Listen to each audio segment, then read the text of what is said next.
Okay, question number 1 comes from Aubrey.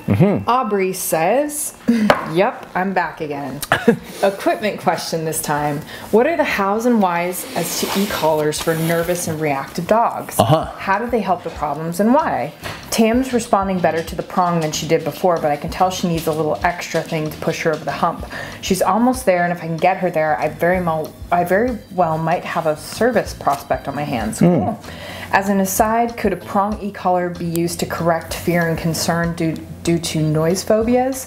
I've never heard any satisfactory info on counter conditioning with food for this issue, and I'm wondering if I should try a different route. So basically, Aubrey wants to know, I think the first and foremost part, and I think it's a question that a lot of folks want to know, is how do you use e-collars to help nervous, insecure, fearful dogs? Because most people think it's only going to make them worse because you're blasting dogs that are nervous, and you're like, your fingers are crossed, like if I blast them high enough, they'll stop being nervous. That's not how it works. It's literally an FAQ question on our website because it's such a common question. Does that mean I get to pass on this question now? No, I'm just saying, like, we put it on the website because so many owners I used to talk to on the phone, they're like, my dog's nervous, like, how's an e-collar gonna help? And so we have a question like, my dog's nervous, how is an e-collar gonna help? Right.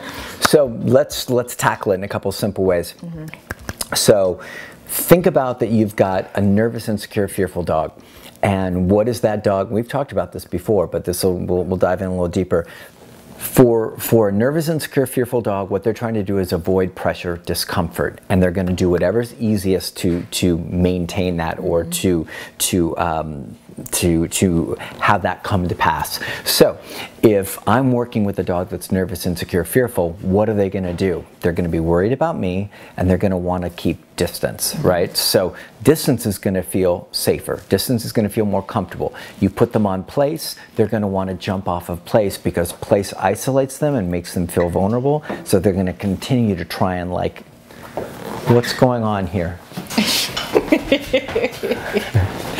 I had to chase Henri out of here. She like tried to sneak in like a little cherub and like. Okay, so hopefully I can dial back in.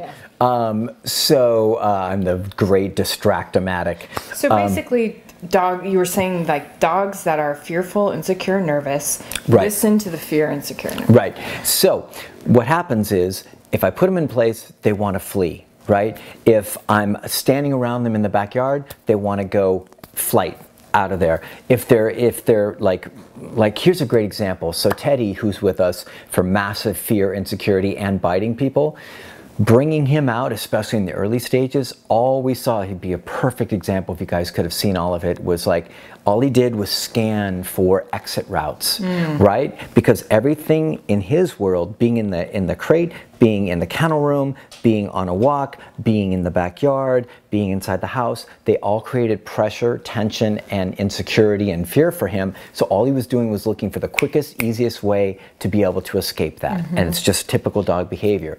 Now, so if Freddie thinks that being far away from me makes him more comfortable, the cool thing about the e-collar and the way we train it at very low levels is that we've got a long line on the dog, e-collar on the dog, Freddie's far away, I press the button at a very low level, I find the level that he cares about, and I start to roll up a little bit and I start to guide him with the leash. And what I'm doing is I'm teaching Freddie, like, come towards me when you feel the sensation. And Freddie's like, but I don't want to come to you. I don't feel comfortable about you. You dial up a little bit more. And so now you've got competing kind of discomfort, if you think about it, like in a really simple sense. I don't want to come to you, but this is starting to feel a little bit uncomfortable. And then you keep guiding with that leash, and all of a sudden he goes, I'm going to listen to this e-collar, and the e-collar is going to override my initial knee-jerk fear to move back. And all of a sudden he finds himself walking towards you. And he's like, how the hell is this happening? Why am I? And you're not pulling on the leash. The leash is just there to guide. You're not dragging a dog in for a recall. Very different things psychologically. You're going to get a dog who's nervous and like totally putting on the brakes and freaked out. The e-collar, forced into e-collar causes the dog to feel like they're doing the work, which is where the big psychological shift happens. So you do it over and over and over again, and next thing you know, Freddie goes, being away from you, Teddy, sorry Freddie, I always give him the wrong name. So Teddy goes, being away from you sucks, but being right next to you is awesome. Not because I'm like, terrified, but because it's been a very slow process of flipping that, like totally reversing that. Being far away, not so comfortable. And we're talking about degrees. Being close, really comfortable. Wow, and you even get some food and things like that. So what happens is the dog starts to psychologically shift on a comprehensive level about how they perceive fear, insecurity, escaping pressure. And we do the same thing with, like, he wants to bolt into a corner. We recall him out of the corner. He learns that corner doesn't make me feel better. That corner makes me feel worse. Coming out of the corner towards Sean or any of the handlers makes me feel better. So we do that over and over and over again with recall, and it causes, like, Teddy to, like, now, like, I shot a video today and posted like 30 seconds of us like messing around. And he's like recalling to me with no, he's got a long line on, but I'm not holding it. And he's just like, doom, doom, doom, doom. Do you know what would have happened like 2.5, 3 weeks ago? Boom, boom, boom, boom, boom. So the e-collar has taught him, like, come to me, and that's where you're going to get the best stuff. And then the confidence starts to build, and a new habit starts to replace the old, and he's like, I can do this, I can do this, I can do this. Same thing goes, and I want to try and keep this short, but the same thing goes for place command. He's on place. He's like, I just want to get out of here because I'm scared about all this stuff. There's people moving around.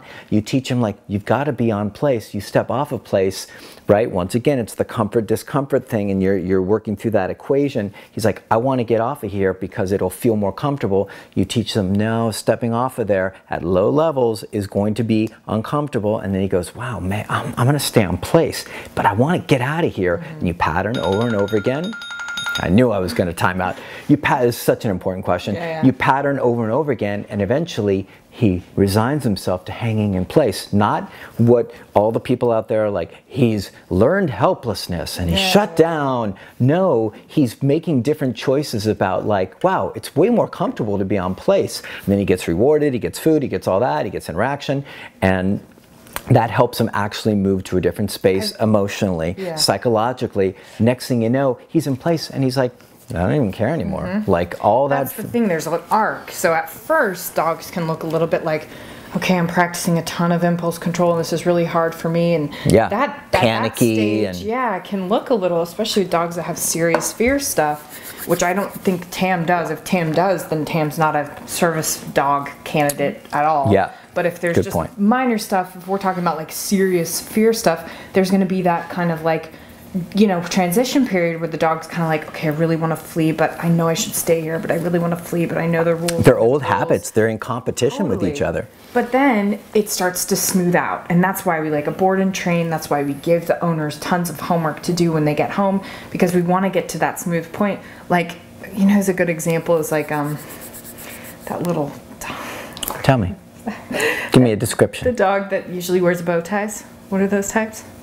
Wears the bow ties? Like a Scotty? Yes, like a Scotty. Didn't we have the really nervous, like, 11-year-old Scotty come in? Probably. And he just wanted to flee everywhere. And then we got him over that, where he would just sit in place and be like, vibrate and be like nervous, whatever. By the time now he's just hanging out with his owners, like just hangs out in place, doesn't care, not running away from anyone, not running away from sounds, not running away from this. And just to get to your point, to your question about correcting for sound, again, if Tam is having insecurity stuff about sound and you're having to work through it like, oh, I need a tool for that, it's not a service dog candidate, and it's not to burst your bubble. I just want to make sure you know that when you're service dog, you have to have that stability, that really like the highest level stability. Highest level where, like, seriously, some huge thing could happen. I was at the airport with Cujo and some, like, the loudest sound, like, it scared me half to death. And he was just like, that's what you need for like a service dog. I mean, if you're going into hospitals or anything like that, and somebody has a panic or falls out of bed or something. You go into a store and something happens in the store, the service dog should be the most calm thing in there. You know, that's the whole point. Well put. So, and that's not to burst your, maybe Tam's good for this. I just want you to really keep that in mind, that you're not trying to push Tam into something that is not a good fit. Yeah. So if you can correct for like noise, stuff if they're getting too intense on it. But if they're like startling and you don't correct for that stuff. Yeah. That's just your dog. Yeah. But if you've got intensity and startling and staring and like barking or growling, then yeah, you can correct for that stuff. Yeah. And anybody who disagrees or doesn't believe or thinks this is BS, just go through the Good Dog Training and Rehabilitation page and watch Teddy from biting the bejesus out of me to working off leash, off muzzle, and recalling and having a good time with me and the other ladies here. And that's where the proof is in the pudding. So remember, guys, we're taking it and we're switching it out. We're making fleeing, flight, listening to your fear uncomfortable. We're making listening to us and hanging and doing your best work really comfortable. And the last thing I want to add, because I know she asked about reactivity on the walks, yes, you can absolutely correct for reactivity, and it's a very simple process of making the choice of reactivity barking. I think she was talking about She's acting about fear and concern due to noise phobia. That's what I just addressed. Oh, nothing about... No, reactivity. Okay. No. Okay, I'm confusing questions then. Yeah. Cool. Then that means we're probably done with Aubrey. Done. So yeah, let us know, Aubrey. Let us know how it goes. Yeah, hopefully that makes sense for you and for everybody else, because this question is such a common question. Super common. E-collars, nervous, fearful dogs, people are like... Yep. So hopefully that helps. Cool. Thanks.